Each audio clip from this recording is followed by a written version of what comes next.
Hello everybody, my name's Katy Firth and I'm part of the team at Stromness Museum, which is in the north of Scotland in Orkney. And I'm going to be talking to you today for World Microscope Day about a new project that we're just about to start with the Quekett Microscopical Club. So just to introduce the museum, we are one of Scotland's oldest independent museums, founded in 1837 by the Orkney Natural History Society, and we're run by a board of voluntary trustees, and we get roughly about 10,000 visitors a year, but we'd like to get more, so please come up to Orkney and visit us. Our collections are wide-ranging. We hold the ethnographic, maritime and natural history collections on behalf of Orkney, so we have an agreement with the local authority museums that those are the areas that we collect exclusively. But we also hold collections of material to do with wartime in Scapa Flow, particularly naval history of the sinking of the German fleet in Scapa Flow, and also collections relating to Dr. John Rae, the famous Arctic explorer from Orkney. But I'm an ex-park ranger and I'm really interested in the natural history collections, in particular the geology collection. And one of the most notable parts of our geology collection is a large collection of about 4,000 thin sections of rock samples.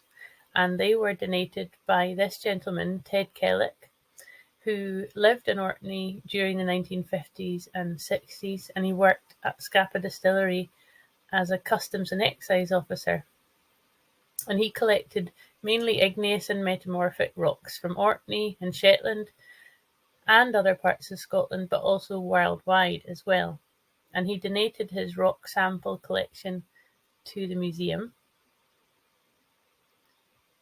But he also donated his thin sections, microscope slides. And there are about 4,000 of them. And I'm just going to read this out. This bit of text is mostly from Ted Kellock's son, Pete. And I think this gives you a little bit of a flavour of the type of person he was. He collected hand specimens, then cut, prepared, ground and mounted them as microscope thin sections, largely on equipment he designed and built himself. A notable example is the main rock cutting tool he used for decades in the first step of preparing his thin sections. It comprised a discarded manual milk churner to which he attached a diamond saw blade, plus a handmade swinging clamp or arm mechanism to hold the rock specimen in such a way that its weight provided a consistent pressure for the cutting process. So I think he sounds like somebody that you'd want to meet, because he would have been very inventive in how he overcame problems. But the picture you see in the background here is the cabinet that the thin sections are stored in, and one of the drawers is open. And there's about 6 drawers all full of slides like that. And Ted was particularly interested in igneous rocks in Orkney, and some of them are shown on this map here, which is on the National Library of Scotland's map website, and it shows some of the igneous intrusions and lava flows in Dearness, which is in the east mainland of Orkney. And I'm not a geologist by any stretch of the imagination, but I find it really interesting learning about it, so I'm thinking I'm probably going to learn a lot during this project. And so this is what the slides look like, and we've been going through a process of putting them in a scanner and scanning them in groups of about 20, and then we have a very expert volunteer, Peter Asman, down in Edinburgh, and he's been transcribing the data from them and we can then cross-reference that with Ted Kellock's own data, because he was very good at collecting and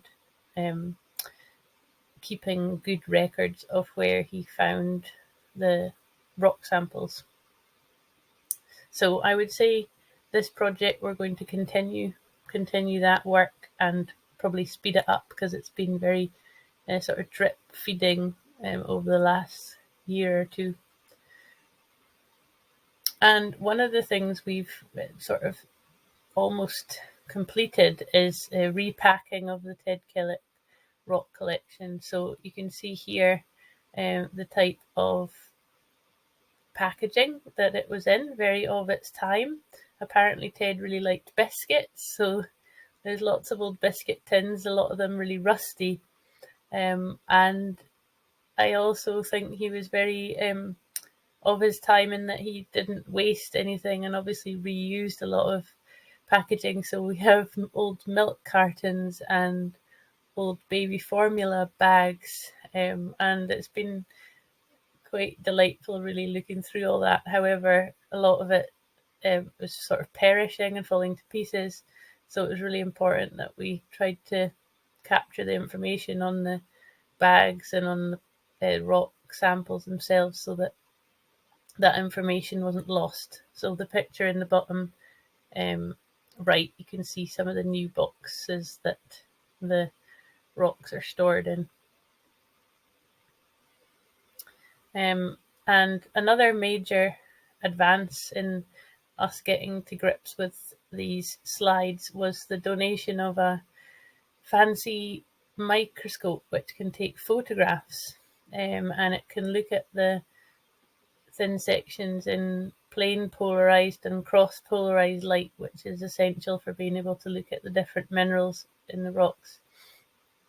And we're very grateful to MetPrep, who are Zeiss's agent in the UK, for their very, very generous donation of this microscope. And we also would like to thank Dr. John Faithful, who is the retired curator of mineralogy at the Hunterian in Glasgow, because he helped us to speak to MetPrep and helped us to help them to find out about us. So what do they look like under the microscope? Well, they're just amazing, really beautiful, lots of lovely colours. For some reason this picture doesn't seem to be loading, but I hope you can see it okay on your video.